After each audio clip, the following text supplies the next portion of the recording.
Right, this is the podcast where we focus on the Everest for the Australian Turf Club, and it's a real treat to have top trainer with us, Chris Waller. How are you, Chris?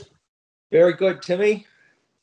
It's quite a race, isn't it? When you think about and focus on the Everest, it's only been around for a few years, but it's captured the imagination of everybody. Yeah, it sure is. We've all talked the race up in its inception, but it's doing the talking itself now. And it's the media get right behind it. 52 weeks of the year. As soon as the race is run, is this next year's Everest winner, or can that horse repeat its performance? It's the talking point of such a huge audience now, and what an idea it was, and wow, how everybody's captured their imagination as to winning the race, having a horse related to a horse that's won the race, or whether you be a strapper, whether you be an owner, trainer, jockey, or just a simple race follower. It's just made a really big day of racing. And that's the point, isn't it? Because it's just a little bit different. And it doesn't, we don't need to get into competitions as to whether this is better than that or that is better than that. But the thing about the Everest, and I was having a chat with Wayne Hawkes about it, he's based in Melbourne, is that it has its own little bit of storyline the whole year round because there's so many moving parts to it.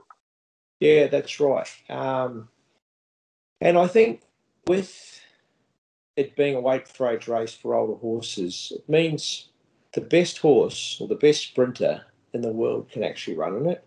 I don't want to talk about any other races, but when you've got the best horses in the world able to line up for that prize money, that prestige, automatically it makes it the race to win, the race to run in.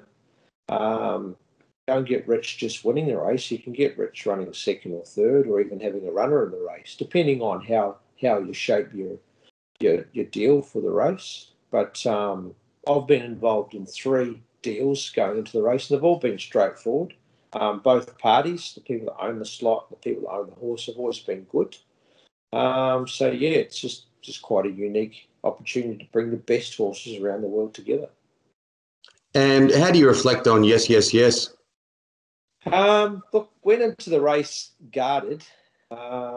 He was a late call up, and we knew he had a lot of ability. We knew he was quick. He was a 3-year-old, sort of the new horse on the scene. No pressure, so he came in under the radar. But as they say, when they top that Randwick Rise and you've got a full steam of gas, which Glenn Boss had on yes, yes, yes, it was pretty surreal that last 100 metres because that winning burst that he showed, he just couldn't be beaten from that point on. So it was one of those moments you sort of hold your mouth open for a little bit and say, what was that? But what the excitement and the eruption of the crowd and how they've embraced the race, it was pretty hard to replicate, I can tell you that. It's a bit of an example of how there's no real perfect formula, isn't there? Because as you mentioned, he came in late, young horse, with plenty of speed, plenty of talent, while, others were sort of slowly moving chess pieces around, and it had its own storyline to it, the way he did come in too. Well, we learn about races and we think we master them and work out the perfect formula. But what Yes, Yes, Yes did was showed that the 3-year-old up-and-comers can match it with the best horses. And so that just brought a whole new aspect into the race. It wasn't just your Red Zels that won it the year before, or your Nature Strips that are the boom horse 12 months of the year. These young horses, and there'll be fillies coming to it, there'll be the old favourites still there every year. Household names is what are running in the race, as well as the rising stars. So yeah, it's quite unique, and it will be going forward. And look, I think Nature Strip's a great example. He's run the race twice. He's been in fairly good form, probably not the form he's been in this year, but he's been in fairly good form. But even he struggled to win, and he's rated the world's best sprinter. So it's obviously a high pressure race. They run over 1,200 metres, but at an intense speed. So wow, it makes it a thrilling finish when you've got 1,400 metres. your Chautauqua type horses would be ultra competitive in it. Even your Winxes fresh up, if they've been set for the race, will be competitive in time to come. And you've backed him again, Nature Strip. He is an amazing horse, as you say, best sprinter. A little bit problematic at the start of some of his races over the course of time, but you've worked hard to try and ease that out of his system. Yeah, our team's done a fantastic job with him. Stuart Williams rides him in his track work. James McDonald's done a fantastic job in the saddle, as well as my other track riders when they hop aboard. And it's a team of many people, and this horse has needed all of them, as well as a good group of owners that just love it. So they've been very supportive, and yeah, they're looking forward to this year's Everest. And yeah, finally, the TJ, which he won for the second time earlier in the year, it was a faultless display, which is the first time I've ever seen it.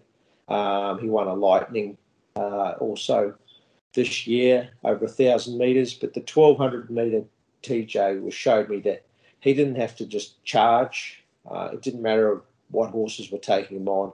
He ran his own race, and he was too good. It's as simple as that. So that gives us a lot more confidence going into this year's Everest.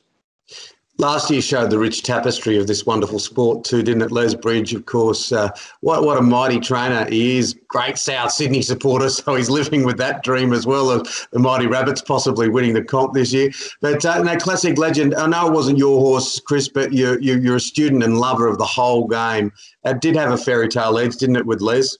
He sure did. Yep, he's part of Sydney's history in racing and Melbourne Cup wins, and every time he sends a horse out to the races, it's always respected, as it would be with most Sydney trainers. We've got a great group of trainers, and obviously everybody comes up to Sydney to try and win that race. So the best of the best from trainers, jockeys, will hopefully be there this year, and certainly the horses. The horses are not restricted by COVID, which is great, and they're doing us all very proud at the moment, that's for sure.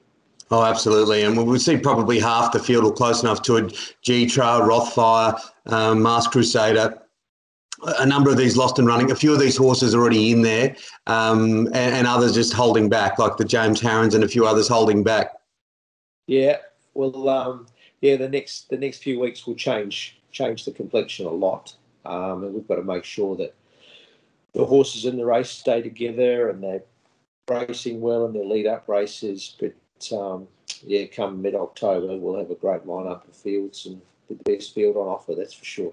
And of course, Classic Legend is there with Bonha. You mentioned COVID before. It is the elephant in the room. It's been a traumatic time for a long time for a lot of people, but there has been this constant of racing, and we're continuing to race through the spring, and it's lifting people's spirits. But we can really reassure people that the protocols, because they're experienced in it, are all in place. Yeah, they certainly are. Everybody's being very responsible, as is the whole city, the whole region. The whole of Australia, we're on knife's edge. We can't afford to let our guard down. We're all in a race to get vaccinated. Everybody, we hear it every day. So, yeah, racing's doing a great job and responsibly. I go back to the Governor-General, Mary Bashir. She spoke to me once. She said, we set up racing in Sydney many, many years ago, 220 years ago, because not she didn't, but she was telling me the story of setting it up because the city was flat. There was no vibe.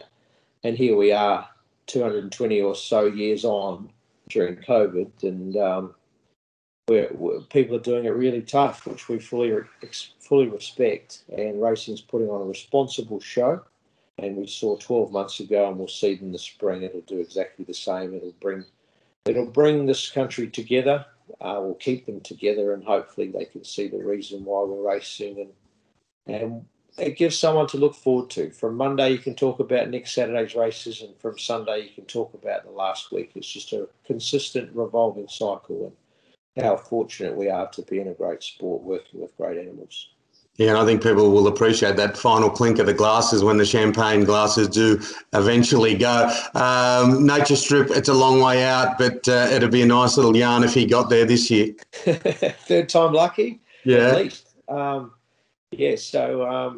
Yeah, he's got a little bit of a glow starting to come through into his coat, which is exciting. I wouldn't say he struggled to have it last prep, but I just never really had him exactly where we wanted to have him.